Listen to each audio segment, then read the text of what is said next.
Yo, welcome back, everybody.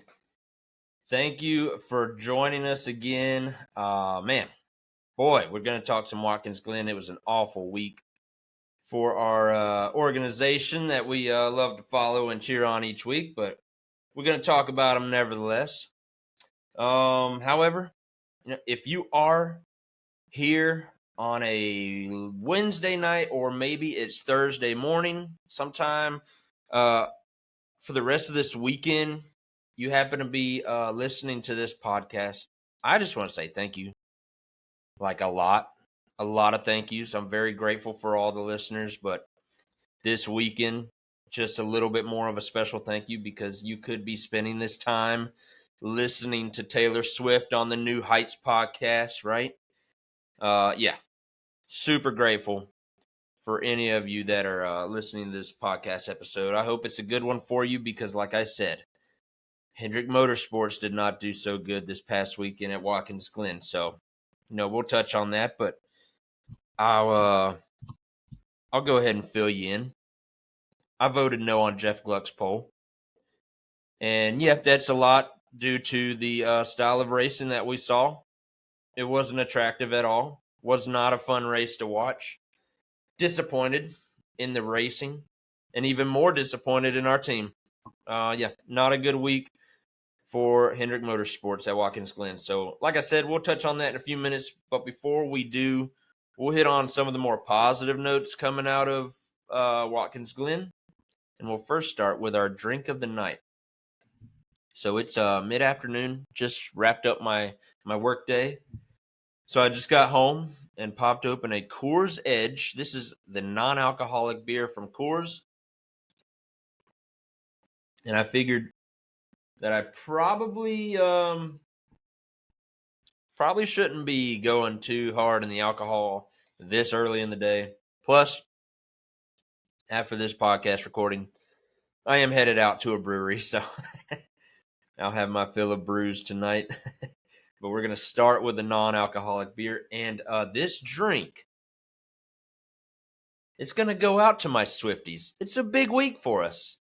You might have noticed in the corner, I got my cup, my sipper. You have to watch the video to know what I'm talking about. If you're listening, you're going to think I'm crazy. But yeah, I'm a Swiftie, and it's a great week for us. We are getting the 12th album from Taylor Swift, the GOAT, the Queen. Just everybody bow down to her. I don't know how people still dislike her. She is the standard. She's the best we've ever seen when it comes to entertainment. So, this goes out to all my fellow Swifties. I'm going to raise my drink to you all. Tonight's podcast is going to be fun to listen to.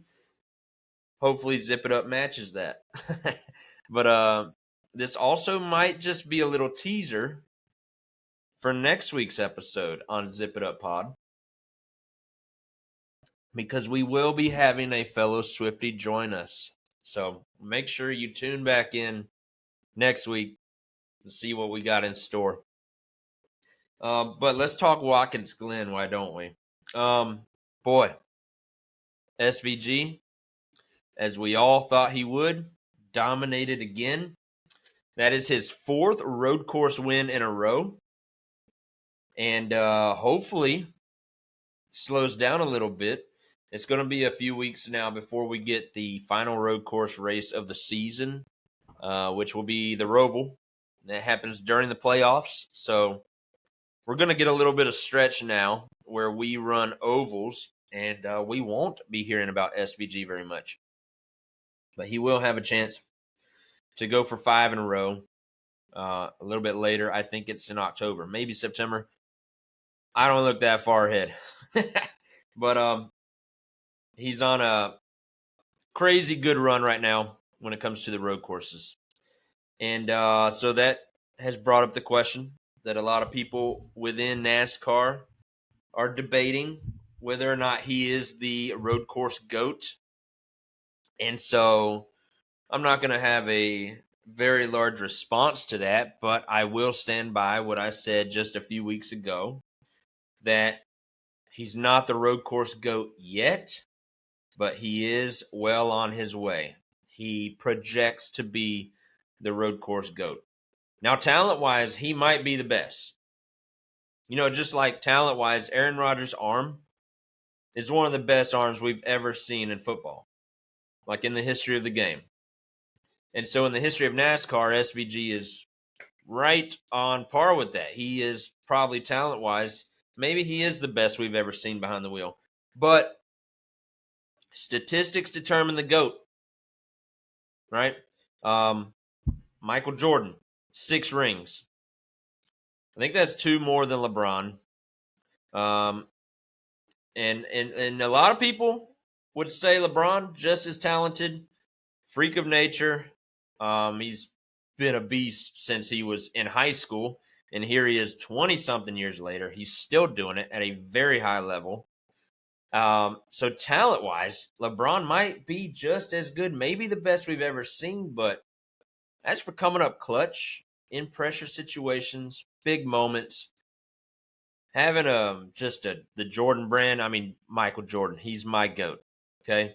Statistics determine who the greatest of all time is. And right now, Jeff Gordon is still the greatest road racer of all time in NASCAR, okay? SVG is not there yet. For example, if SVG left NASCAR next season, like for whatever reason, I don't think he has a reason to leave, but if he did, just for the sake of this argument, his numbers are not going to make him the GOAT.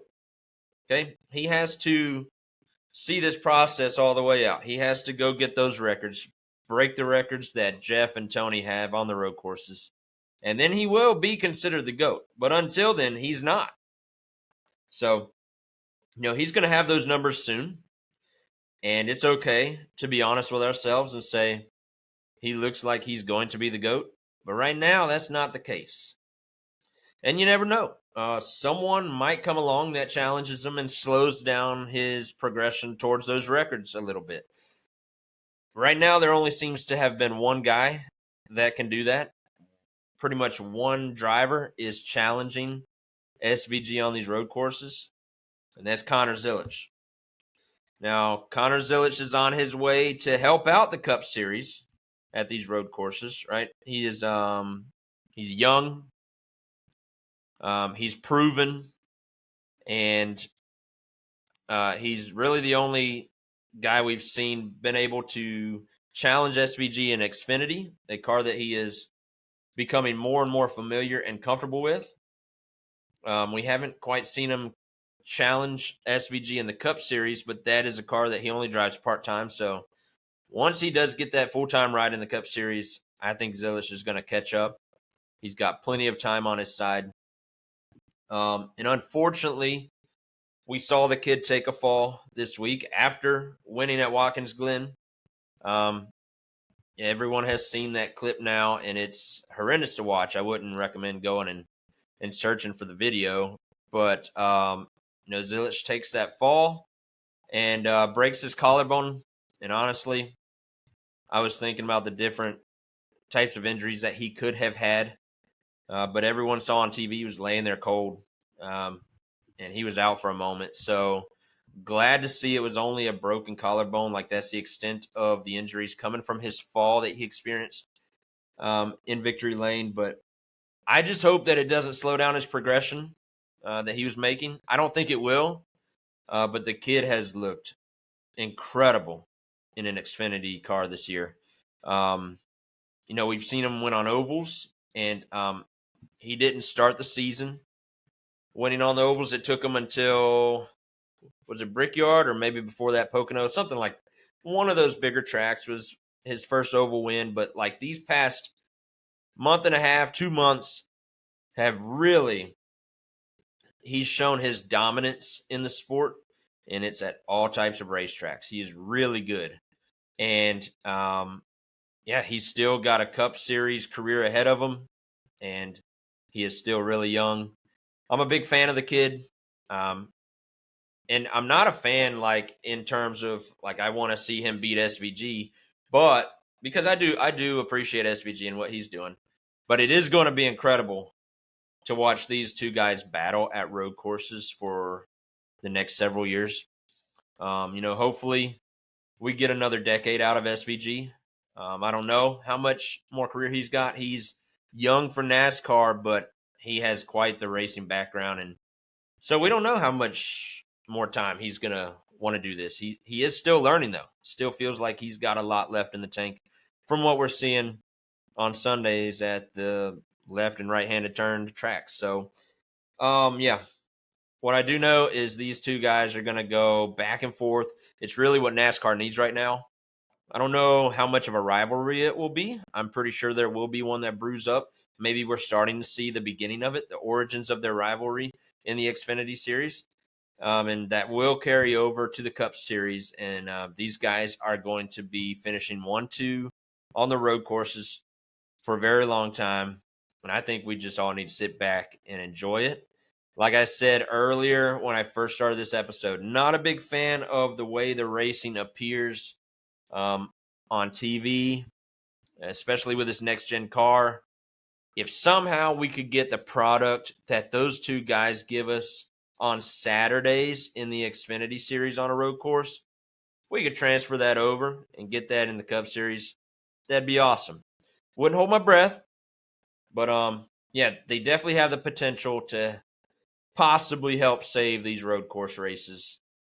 But boy, this past weekend was a tough one to watch.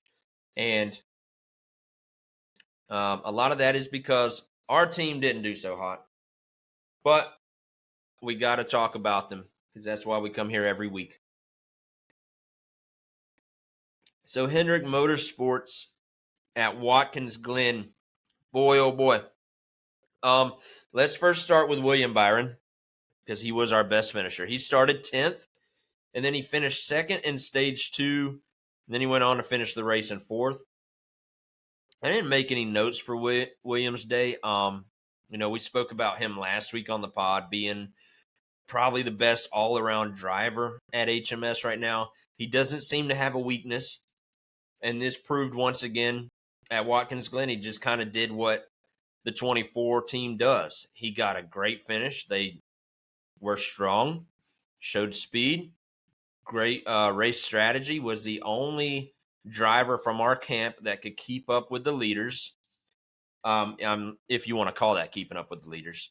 But he had the points lead last week that he reclaimed at Iowa, and then this week he just grew a little bit more of a cushion for that points lead. So with 2 races left, this was a really good race to have on the resume going forward.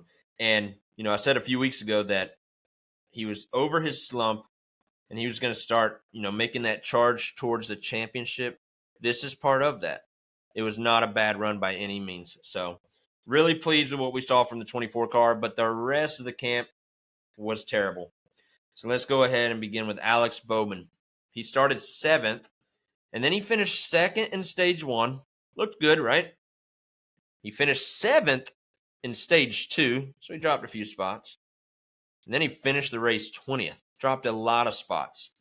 He got worse throughout the race, and I'm not used to seeing this from Hendrick Motorsports equipment. But that's what we saw from the 48 team. Now, he does keep a little bit of a cushion on the playoff bubble, and we'll talk about that here in just a second.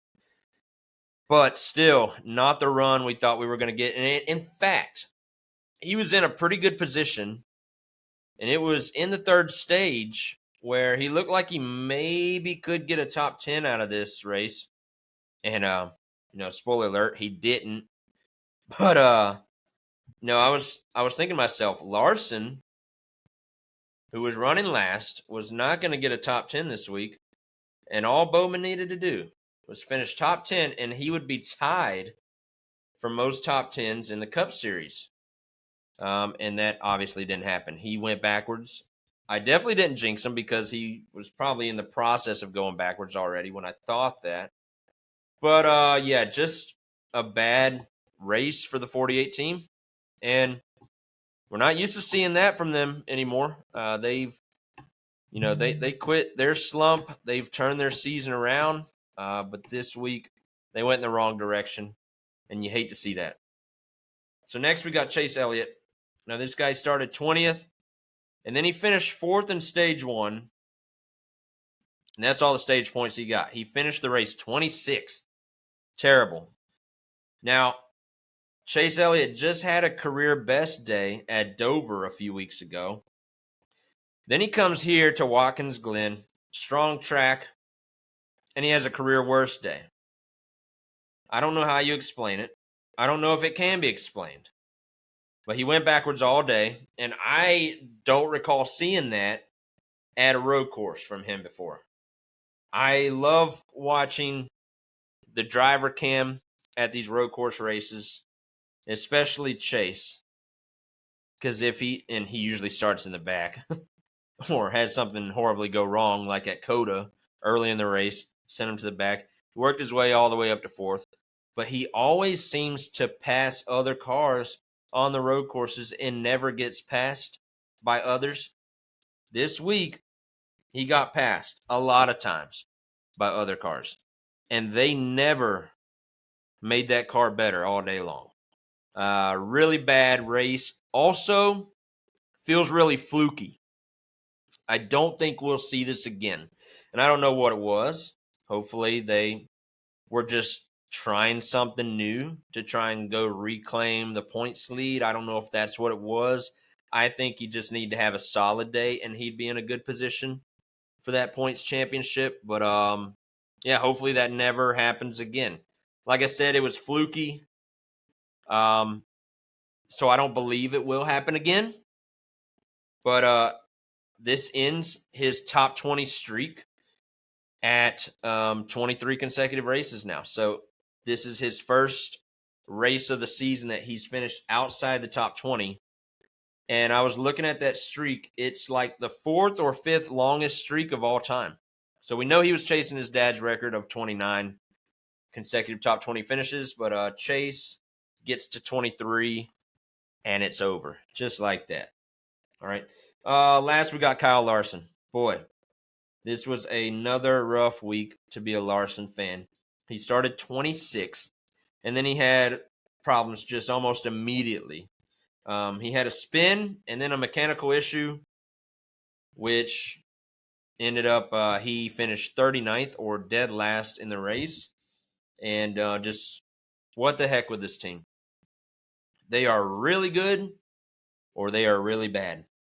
And, we said that he's got a Ricky Bobby mentality. If you ain't first, you're last. He's going to wreck the car trying to get to the lead, trying to win the race. This week, he didn't have the chance of winning the race. He wrecked the car early. And, yeah, it just, it stinks. And you can't say it's an uncharacteristic problem because we've seen this out of this team all summer long. But then you have those races where he'll finish top 5 and make it look like he was racing backwards with everybody. He just does it so easily. It's just super inconsistent what's going on with this team. Like, what the heck? I really hope that they stop these terrible runs. Got to get that fixed before the playoffs, and there's only 2 races left. So, yeah, 39th, dead last. You can't get any worse than that. So it's all up from here.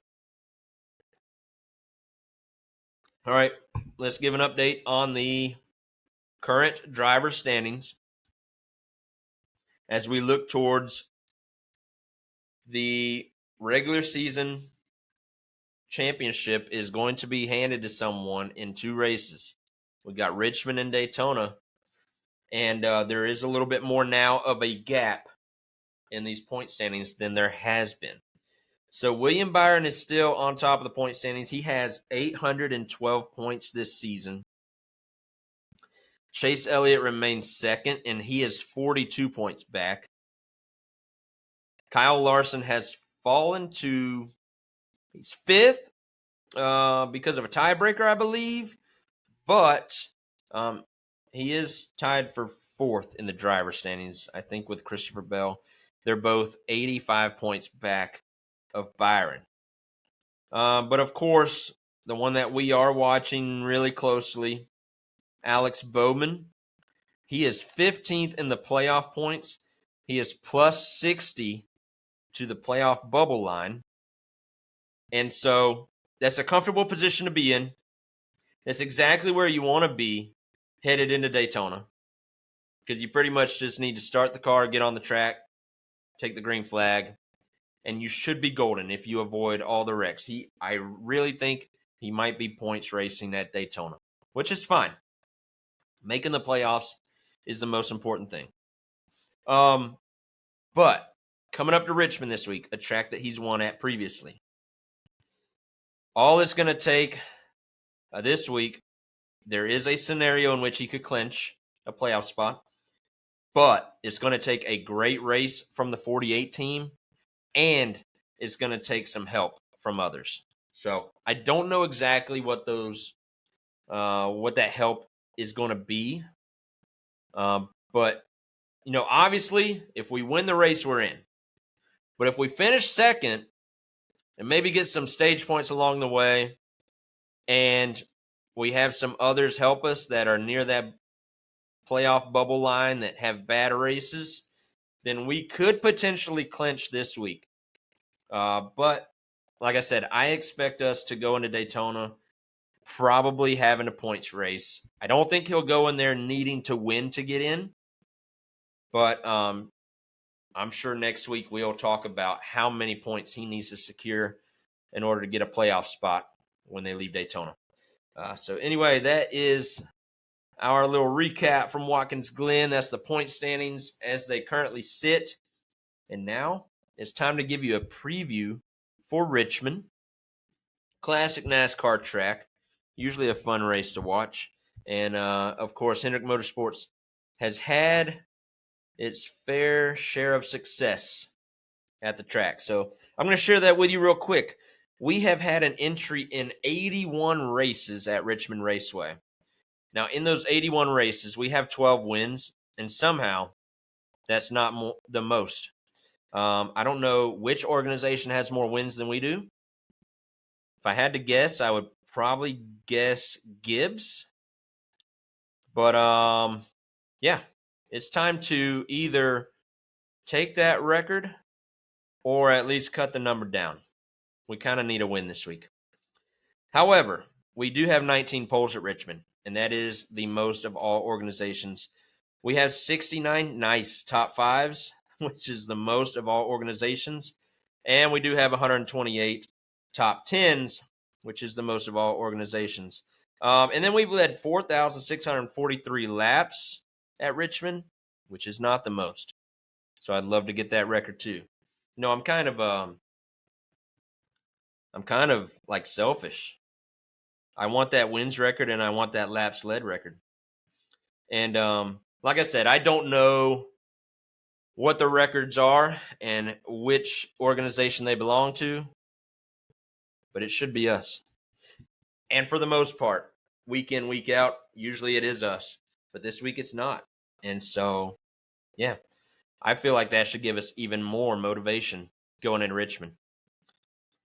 Now, I want to give you our individual statistics, though. So we're going to look at each of our drivers and their past history at Richmond Raceway, beginning with Kyle Larson.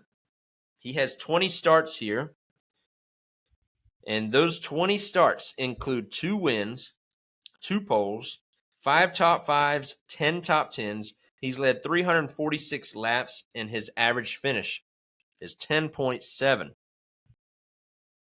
Great track for Kyle Larson. Now, Chase Elliott has 17 starts at Richmond, and that includes 0 wins, 0 poles. He does have 6 top 5s, 8 top 10s. He's led 105 laps, and his average finish is also 10.7. Would be a great time to get your first win at Richmond, wouldn't you say? Then we got William Byron. William Byron has 13 starts at Richmond. That includes no wins and no poles and only 1 top 5. He has 3 top 10s. He's led 239 laps, and his average finish is 15th. The 1 top 5 is kind of alarming. I thought he was a little bit better at Richmond than that. But sounds like maybe he's just had some misfortune because he's led a bunch of laps here. Just hasn't really had the finishes And then Alex Bowman. Bowman has 17 starts at Richmond. He has one win, no poles. That one win was his only top 5. He's got 4 top 10s, and he's led 19 laps. His average finish is 19.2. So, not the best of stats for Bowman at Richmond, but can hold his own and has proven to get it done before. So, with that being said, now that we know how our guys do at Richmond Raceway, I think it's time to talk some of the betting lines and then make some predictions before you skip this podcast into the new Taylor Swift podcast, right? All right, I'm going to give you some betting lines that I grabbed from the Hard Rock betting app minutes before I pressed record. So the favorite this week, gosh, I hate saying that every time. It never gets old. The race favorite this week is Denny Hamlin, and he is plus 425. Now, to put that in reference with our guys, Kyle Larson has the 3rd best odds this week, and it's double Hamlin's odds. Larson is plus 850. William Byron has the 4th best odds this week. He's plus 900. Chase Elliott has the 8th best odds this week. He's plus 1,600. And then Alex Bowman has the 15th best odds at plus 4,000. Now, I wanted to mention some notables. And all the notables I'm going to mention are guys that can clinch a playoff spot with a win at Richmond this week. I just mentioned the first one, Alex Bowman. He's plus 4,000. The rest of them are going to be some non-Hendrick drivers. Beginning with Keselowski, he's plus 1,750. Buscher is plus 2,250. Then we get Tyler Reddick at plus 2,500, probably the highest odds I've seen for him all season long. Kyle Busch is plus 3,000. Hocevar is plus 4,000. Gibbs is plus 4,000. Austin Dillon, the defending winner of this race, is plus 4,000. And then Ryan Preece is plus 4,000. So, with all of that knowledge, we're going to make some predictions here for Richmond. I'm going to give you 3 winners, and they were very difficult to come up with winners for this race, but we're going to go with it. Okay, so we're going to start with our Hendrick winner this week. Look, if I'm doing this on the app and I'm betting money, then I'm going to take Bowman at plus 4,000. It's a pressure situation. They've been running good for the large majority of the past 2 months. And he does have a previous win at this track. So plus 4,000. Really good odds. Hard to pass up. But to give you a more confident pick, then I have to go William Byron. Okay. Feels like this team is in a groove. I really think that they are making a charge towards a championship, and it's already began. So right now we are in the midst of his run. So yeah, let's go 24 car at Richmond this week. Now our non-Hendrick winner, really, you can give me, I wouldn't say all of the Gibbs cars because I don't think Ty Gibbs is going to win this week. Kind of looks like he quit on his team mid-race this past week, but that's not my forte, so I'm going to stay out of that. However, you could give me Hamlin, Bell, or Briscoe. I feel pretty good about any of those being contenders this week at Richmond. But for the sake of just picking one driver, I got to go Denny Hamlin, I think. I had the number 1 pick in my fantasy league this week, and that's the guy that I chose. So that probably means that I cursed him, and he will finish dead last. But, yeah, it just feels like probably a Hamlin track and a Hamlin type of season that we're in the middle of as well right now. So Our long shot for the week, though, this might be my favorite pick this week in terms of possibly being right.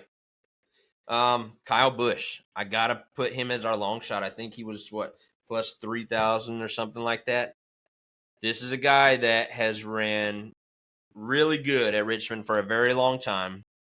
We just saw his teammate win this race last year, and that was not by a fluke. Like, Austin Dillon earned that win. Yeah, he made some decisions at the end that cost him a playoff spot, but he raced out front and got that win. He was just, unfortunate caution at the end of that race. Regardless, same car, same team, same equipment, you would think coming over this year. And we also just saw Austin Dillon have a pretty good run at Iowa, which a lot of industry personnel are saying that it's very similar to Richmond. So I do think Austin Dillon could be a problem this week. But if we're talking same team and same equipment at the same track, I'm going to go with the better driver, and that's Kyle Busch. So I actually feel pretty good about Kyle Busch maybe coming into Richmond this week and locking himself into a playoff spot. He is below the bubble right now. And boy, it'd be a huge story. It'd be a great success to see kind of mid-season. It'd be a feel-good story for sure. Kind of hope I'm right. I would take a Kyle Busch win this week, believe it or not. There have been several years where I would never have said that, but it feels like this would be a big kind of Cinderella moment.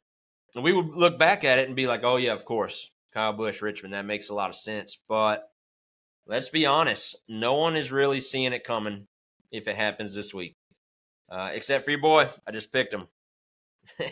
Now he's probably going to finish last. You're welcome, Rowdy fans. That's how it goes, though. If I had to make any extra picks, there is one other race this weekend. It is the truck race. Sammy Smith. That's the guy I'm going with. I think he's in the Spire truck. Number 7. That's not Hendrick. Well, yeah, probably is Hendrick equipment. We're helping them out, but it's not a Hendrick entry for us. So, not totally focused on that race, but if I had to pick someone, that's who I would go with. So feel free to check out that truck race. It's going to be Friday night at 7:30. It'll be on FS1. There will be no Hendrick cars in it. Okay. And then there's no Xfinity race this weekend. They have a week off before we see them in Daytona. But then the Cup race is Saturday night at 7:30, and that's on USA. So that's the weekend outlook. And that's our pod. But I got one last announcement. Man, we are 1 week away. Live podcast recording from the Oyster Pub in Daytona Beach, Florida on Friday, August 22nd at 1 o'clock. Man, I would love to see y'all. Come hang.